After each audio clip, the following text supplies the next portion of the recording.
This building's been through it. It has a legacy of great events, but also has just wild and crazy and fun things that have happened over the years that make it, there's no building like it anywhere in the world. Nothing can touch it.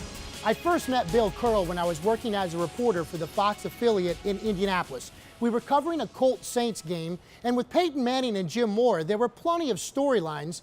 But that season, Fox had the rights to the Super Bowl, which ironically enough was being played right here at the Louisiana Superdome. Our station sent us down a few days early to talk Super Bowl. Who did I turn to? I didn't know him at the time, but Bill Curl. He couldn't have been nicer, more accommodating, and filled with information.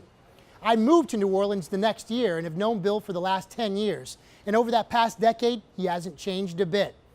After 33 years, Bill has stepped down as the PR director here at the Superdome.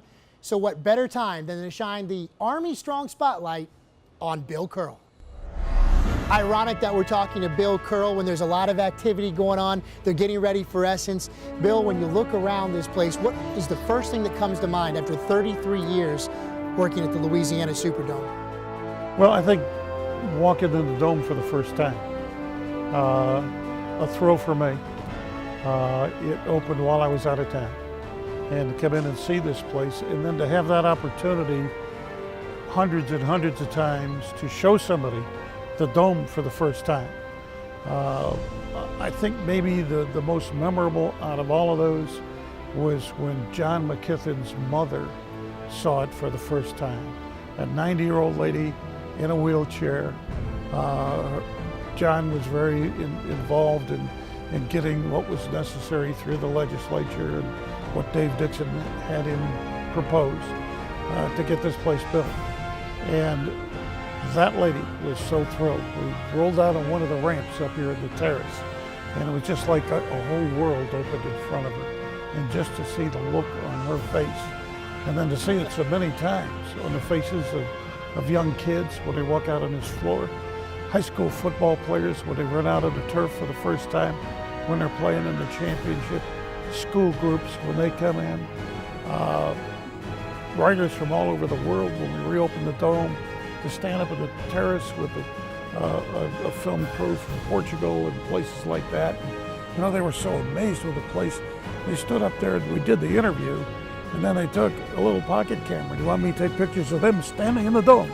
They were that thrilled about it. When you think back at Super Bowls, national championships, Final Fours, BCS titles that still hang from the rafters here, which stands out? What are some of the ones that meant the most to you? And I've talked to you before, and I know your wife helped stitch James Worthy's shoes in the 1982 Final Four. Everyone remembers the Jordan shot, but your wife was instrumental in the MVP of that tournament. But what stands out? What are some of the things, some of the first best memories for you about the Louisiana Superdome as far as actual games or events? Well, from significance, I think the reopening of the dome, obviously, that stands for itself. That's unparalleled. There's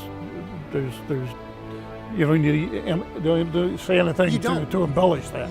But I think from a significant standpoint over the legendary things that have happened here, I think probably the best and the one that had the most impact on the sports world, if you will, was the 1982 Final Four.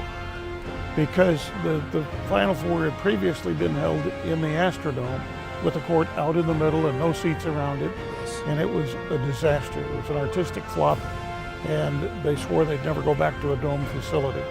We worked very hard on that bid in 1978 to get the Final Four to come to the dome. And then we worked extremely hard for a year to show how it could work, how we could move our stands around, how if you were on that side over there, you're going to be 400 feet from the court, but you're going to be in a house, baby. You're going to get to see the Final Four. Yes. We had to show that we could have 60,000 people watch a basketball game and walk away happy. What do you want people to remember about you working here at the Louisiana Superdome? What I want to do is have it in every Louisiana history book. The story of the Superdome, the story before Katrina, the story after Katrina, certainly the story during Katrina. What happened here was terrible. It's part of the history of this building. We don't deny that, but look what's happening today. Put it in that perspective, that's what I would like to see. I'd like to see it in the history books. I'd like to see kids doing science projects, building models of the Superdome. I think that's something that's extremely important in the legacy of this building as it relates to the history of the state.